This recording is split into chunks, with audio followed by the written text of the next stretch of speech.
வத்தபா லேக் ரொம்ப நாள் பிளான் பண்ணிட்டு இருக்கோம், ஆனால் போகவே முடியல. சரி ஓகே லாங் டிரைவாவது போயிட்டு சாப்பிட்டாச்சும் வந்துடலாம் அப்படின்னு ஃப்ரெண்ட்ஸ் ஃபேமிலிலாம் கூப்பிட்டாங்க. நானுமே அங்கே போனதில்லை, ஃபர்ஸ்ட் டைம் அங்கே போகிறேன். செம்ம அழகா இருந்துச்சு. அங்கங்கே டென்ட் வச்சு லைட்டிங் செட்டப்போட பார்பிக்யூ போட்டுட்டு நாங்களும் பார்பிக்யூ டென்ட் ஸ்டே எல்லாம் பண்ணலாம் தான் நினைச்சோம். ஆனால் யார்ட்டுமே ஸ்டாண்டோ டென்ட்டோ எதுவுமே இல்லை. சரி எல்லாத்தையும் போய் வாங்க முடியாது, நம்ம ஹஸ்பண்ட்லாம் கூப்பிட்டு வந்ததே பெரிய விஷயம் அப்படின்னு பரோட்டா, பீஃப் சுக்கா, சாய், குருமா எல்லாரும் ஷேர் பண்ணி எடுத்துட்டு வந்தாச்சு.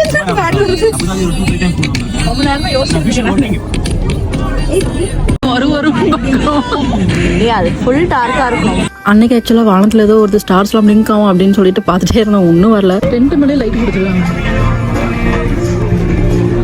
கிட்ஸுக்கு பிளேயிங் ஏரியாவும் வச்சிருக்காங்க. நான் ஒரு 3 o'clock வரை இருந்திருப்போம். ஆனால் இந்த இடத்த விட்டு வர மனசே இல்லை. பிள்ளைங்களாம் வச்சிருக்காங்க, டென்ட் இல்லை, செம்ம குளிர ஆரம்பிச்சு. ஆனால் இந்த ஹஸ்பண்ட்ஸ் ஒன்று சேர்க்கறது தான் பெரிய ஒரு இதாக இருக்குது. கொஞ்சம் பேரை பேச வச்சாச்சு ஒரு வழியா. இன்ஷால்லா நெக்ஸ்ட் டைம் எப்படியாச்சும் டென்ட் ஸ்டே பண்ணணும். காலைல வியூ பார்த்துட்டு தான் எஞ்சி போகணும். நாங்களே ஒரு முடிவு எடுத்துட்டு கிளம்பியாச்சு. மாசலாமா.